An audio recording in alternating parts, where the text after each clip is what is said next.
warahmatullahi wabarakatuh. Saya Triutami. Di sini saya akan menjelaskan tentang siklus menstruasi dan yang berhubungan dengan KB alamiah. Siklus menstruasi. Menstruasi biasanya mulai dialami wanita ketika menginjak remaja. Dikutip dari Encyclopedia Britannica 2015, menstruasi adalah keluarnya darah dari vagina. Darah keluar bersamaan dengan lapisan dinding rahim yang luruh. Dinding rahim yang luruh karena tidak dibuahi. Ini mengapa wanita hamil tidak menstruasi. Namun menstruasi tak cuma seputar pendarahan, lebih dari itu, menstruasi bagian dari siklus bulanan wanita. Proses kesuburan ini disebut siklus menstruasi. Siklus normal menstruasi biasanya 28 hari. Namun tak ada wanita yang selalu pas 28 hari, ada yang 21 hari, dan ada yang 40 hari. Rentang itu masih termasuk normal. Sementara itu, ovulasi adalah peristiwa pelepasan ovum berupa oosit sekunder, sel yang berukuran besar dari ovarium indung telur. Ovulasi terjadi pada pertengahan siklus 1/2 N menstruasi. Untuk periode siklus N sama dengan 28 hari, ovulasi terjadi pada hari ke-14 terhitung sejak hari pertama menstruasi. Ovulasi berkaitan dengan adanya interaksi antara hipotalamus dan ovarium. Fase-fase menstruasi, fase regenerasi, dan proliferasi.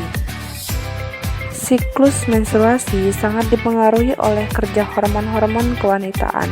Hormon bekerja seperti pembawa pesan. Otak akan menghasilkan hormon, kemudian dibawa lewat aliran darah.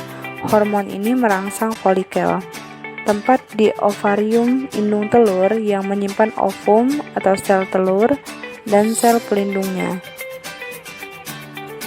Dalam tahap ini, folikel yang menerima pesan dari hormon bersiap-siap melepaskan telur dan menghasilkan hormon estrogen yang hanya ada di wanita.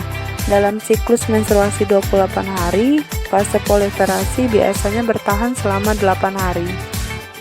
Yang kedua, ovulasi. Di fase proliferasi ada proses ovulasi. Ovulasi adalah proses pelepasan sel telur dari indung telur. Sel telur akan bergerak ke saluran bernama fallopian tube atau tuba Fallopi. Sel telur menempel di sana dan menunggu dibuahi sel sperma dari laki-laki. Yang ketiga, fase sekresi. Dalam fase ini, rahim mempersiapkan diri untuk menampung sel telur yang telah dibuahi. Dinding rahim atau endometrium menebal karena membuat cadangan darah dan jaringan untuk sumber nutrisi sel telur yang dibuahi. Fase ini berlangsung selama 14 hari. Yang keempat, menstruasi. Jika tidak ada sel telur yang dibuahi setelah 14 hari, sel telur di tuba Fallopi akan mati. Darah dari jaringan di dinding rahim juga akan luruh. Melihat perubahan fase menstruasi seiring bertambahnya usia total darah dan jaringan yang keluar dari vagina kira-kira seberat 28 gram atau 2 sendok makan yang setiap harinya. Biasanya wanita mengalami pendarahan atau menstruasi selama 4-7 hari. Inilah yang disebut dengan menstruasi. Siklus ini akan berulang terus hingga wanita itu tak lagi subur. Meskipun menstruasi adalah proses akhir dari siklus ini, namun umumnya hari pertama menstruasi dihitung sebagai hari pertama siklus menstruasi. Proses menstruasi dipengaruhi oleh beberapa hormon. Yang pertama, hormon estrogen. Hormon estrogen berperan penting dalam pembentukan fisik dan organ reproduksi wanita, misalnya dalam menumbuhkan kelenjar payudara dan rambut di sekitar organ intim, memproduksi sel telur di dalam ovarium, serta mengatur siklus menstruasi. Estrogen akan meningkatkan pada fase ovulasi dan menurun pada fase luteal. Hormon progesteron. Salah satu fungsi hormon progesteron adalah merangsang lapisan dinding rahim untuk menebal dan siap menerima sel telur yang telah dibuahi.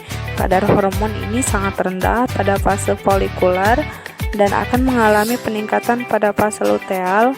Hormon ini akan diproduksi setelah melewati fase ovulasi. 3. Gonadotropin releasing hormone atau GnRH.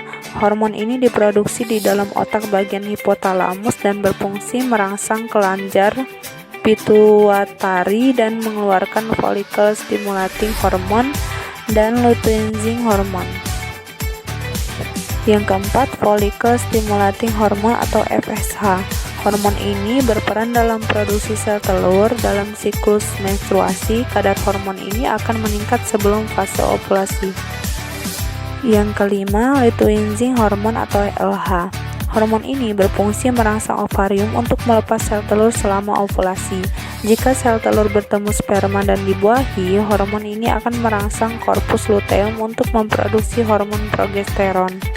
Proses menstruasi yang normal akan terjadi dengan fase-fase seperti di atas dan berlangsung secara teratur tiap bulannya. Jika proses menstruasi Anda tidak berjalan normal atau ada gangguan saat menstruasi, segera konsultasi ke dokter untuk mendapatkan penanganan yang tepat. Siklus menstruasi dengan cara kerja metode sederhana KB alamiah atau pantang berkala. Kontrasepsi alami. Kontrasepsi alami melibatkan cara yang dikerjakan sendiri oleh para individu tanpa menggunakan alat pengobatan atau tindakan pembedahan. Beberapa jenis kontrasepsi alami adalah yang pertama, metode senggama terputus. Metode ini merupakan salah satu pilihan kontrasepsi alami, yakni pria mengeluarkan penis dari vagina sebelum mencapai ejakulasi sehingga air mani yang mengandung sperma tidak masuk ke dalam vagina dan dengan demikian mencegah kehamilan. Yang kedua, metode kalender atau pantang berkala. Pada metode ini, pasangan tidak melakukan hubungan seksual pada saat wanita sedang dalam masa subur, yakni waktu terjadinya ovulasi. Periode waktu ketika sel telur siap untuk dibuahi oleh sel sperma. Agar metode ini berhasil, pasangan wanita harus mengetahui masa ovulasi. Yang ketiga, metode amenorrhea laktasi. Metode ini dapat diterapkan selama 6 bulan pasca melahirkan pada wanita yang memberikan ASI eksklusif kepada bayinya dengan syarat wanita tidak mengalami haid.